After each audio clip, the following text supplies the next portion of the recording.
नम्र हाथ जोड़कर निवेदन है, आने वाले 2024 के चुनाव में एक दारू की बोतल और चंद पैसों में न बिक जाना, क्योंकि दारू की बोतल और चंद पैसे आपके बच्चों को अच्छी शिक्षा, स्वास्थ्य और रोजगार नहीं दिला सकती, वरन उन्हें भी पलायन की ओर अग्रसर ही करेगी और पलायन का सिलसिला फिर कभी रुक नहीं पाएगा और पहाड़ों का दर्द ऐसी कोई अपनी जुबानी बयां करता रहे।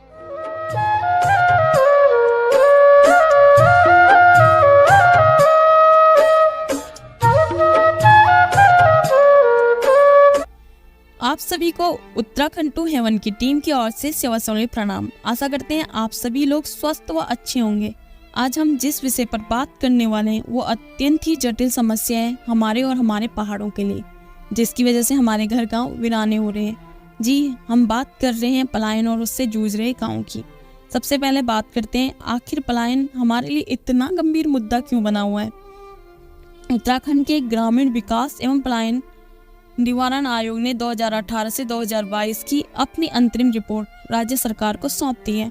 रिपोर्ट में अस्थायी प्रवासन में गिरावट का दावा किया गया है।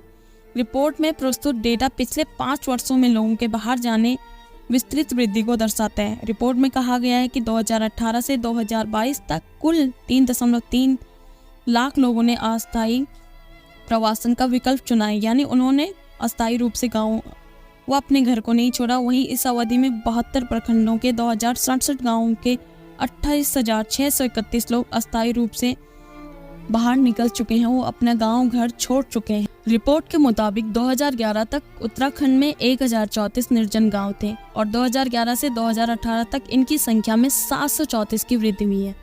हालिया डेटा के मुताबिक घोस्ट विलेज यानी भूतिया गाँव की संख्या 1768 से 1792 हो गई है। इनमें ताज़ा 24 गांव, टिहरी से 9, चंपावत में 5, पौड़ी पिथौरागढ़ में 3, अल्मोड़ा और चमोली में 2 गांव, कुल मिलाकर 24 गांव हाल के समय में भूतिया घोषित हुए हैं। इनमें कोई आबादी नहीं है। 2008 से 2018 तक औसत प्रवास अस्थायी और अस्थायी दोनों 138 प्रतिदिन था, परंतु जनवरी 2018 से 2022 की अवधि में यह आंकड़ा 193 हो गया है। ताज़ा आंकड़ों के मुताबिक अल्मोड़ा में सबसे अधिक अस्थायी रूप से प्रवास 5,926 देखने को मिला। उसके बाद टिहरी में 5,653 और पौड़ी में 5,474, जो कि कम नहीं है। आखिर क्यों लोग इतनी संख्या में पलायन कर रहे हैं? क्यों लोग महानगरों में प्रवासी का जीवन व्यतीत कर रहे हैं? इनके कारणों पर भी नजर डालते हैं। पहली और सबसे बड़ी वजह है रोजगार। आयोग द्वारा किए गए सर्वे में उत्तराखंड के 50% लोगों ने माना है कि पलायन की सबसे बड़ी वजह रोजगार की कमी है। लोग रोजगार के लिए बड़े शहरों और महानगरों की ओर पलायन कर रहे हैं और धीरे धीरे वहीं अस्थायी रूप से बस रहे हैं। दूसरा कारण है शिक्षा।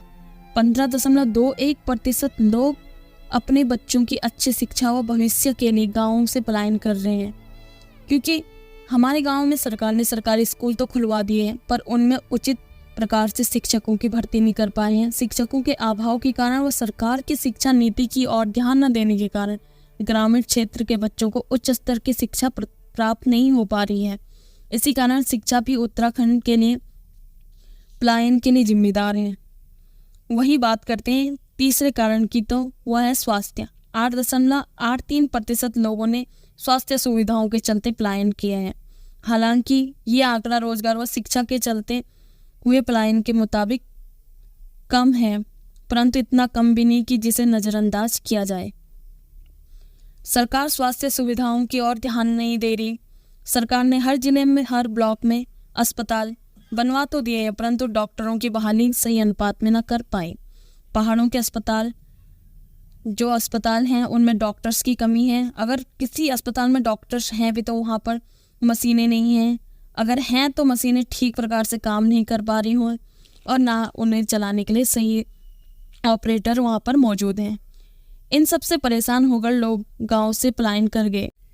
तो ये थे 3 प्रमुख कारण, रोजगार, शिक्षा और स्वास्थ्य, जो कि किसी भी मनुष्य के जीवन जीने के लिए सबसे महत्वपूर्ण है। इनसे हटकर भी बहुत सारी दिक्कतें गांव में देखने को मिलेंगी आपको। कहीं सड़कें नहीं है, कहीं बिजली नहीं है, आवागमन की कोई सुविधा नहीं है, इस पर सरकार को ध्यान देना चाहिए। तो चलते हैं सरकार की योजनाएं पलायन पर क्या क्या बनी है और उन्होंने किस प्रकार से काम किया है, देखते हैं। साल 2003 में सरकार के द्वारा औद्योगिक प्रोत्साहन पैकेज जारी किया गया, जिसके बाद राज्य में औद्योगिक गतिविधियां भी तेजी से बढ़ी, जहां साल 2000 में राज्य बनने तक कुल 14,163 लघु एवं सूक्ष्म उद्योग व 46 बड़े उद्योग थे और हाल के समय में इनकी संख्या 49,000 से अधिक पहुंच चुकी है। लेकिन इस मॉडल की सबसे बड़ी खामी यही रही कि मॉडल बस शहरी क्षेत्रों तक सीमित रहा। यह औद्योगिक विकास मॉडल कभी भी हमारे ग्रामीण व दूरस्थ पहाड़ी इलाकों तक पहुंच ही नहीं पाया। साल 2020 में कोरोना वायरस की प्रथम लहर के दौरान 11 सितंबर 2020 उत्तराखंड के तत्कालीन मुख्यमंत्री त्रिवेंद्र सिंह रावत सरकार के द्वारा मुख्यमंत्री पलायन रोकथाम योजना लॉन्च की गई। इस योजना का लक्ष्य 50% पलायन प्रभावित गांव में आवासीय परिवारों, बेरोजगार युवाओं को स्वरोजगार उपलब्ध कराना था। इसको लेकर इस योजना के प्रथम चरण में यानी कि साल 2020 से 2021 में कुल 18 करोड़ की धनराशि भी स्वीकृत की गई। हालांकि इस योजना से हुए लाभ को लेकर कोई ठीक आंकड़े उपलब्ध नहीं है, लेकिन अगर आप वर्तमान की स्थिति देखेंगे और गांव में जाकर देखेंगे और अंदाजा लगाने की कोशिश करेंगे तो इस योजना का धरातल पर कितना कार्य हुआ है वो आप भली भांति देख व समझ पाएंगे। धामी सरकार ने तो ग्रामीण विकास एवं पलायन आयोग का नाम बदलकर ग्रामीण विकास एवं पलायन निवारण आयोग कर दिया, परंतु पलायन के निवारण के लिए धरातल पर उतरकर कार्य ही नहीं किया। परिणाम स्वरूप पलायन रुकने की जगह और बढ़ गया। बदलती सरकारों के साथ बदलती पलायन नीतियों के बावजूद भी हम पहाड़ियों का पलायन नहीं रुक पा रहा है। हम लोग अच्छे रोजगार, शिक्षा, स्वास्थ्य सुविधाओं के लिए आज भी संघर्ष व पलायन कर रहे हैं और इस पलायन के चलते हम अपने गांव, घरों, अपने लोगों से दूर होते जा रहे हैं। सरकारें तो आती जाती रहेंगी, पहाड़ों से पलायन रोकने को लेकर कई नीतियां, योजनाएं भी बनाई जाएंगी। असल में वो कितना काम कर पाएंगी बीते 22 सालों में हम भली भांति जान ही चुके हैं और इसके लिए हम सभी कहीं ना कहीं जिम्मेदार हैं, क्योंकि जब चुनाव आते हैं उस समय हम लोग अपने मत का सही प्रकार से उपयोग नहीं कर पाते हैं। हम लोग सही व्यक्ति को नहीं चुनते, बल्कि हम लोग तो बस एक दारू की बोतल और चंद पैसों में बिक जाते हैं।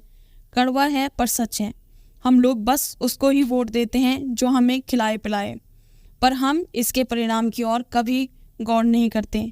दारू और पैसों में खरीदने वाला नेता कभी आपके विकास के बारे में नहीं सोचेगा, उसे पहाड़ों का दर्द नजर नहीं आएगा।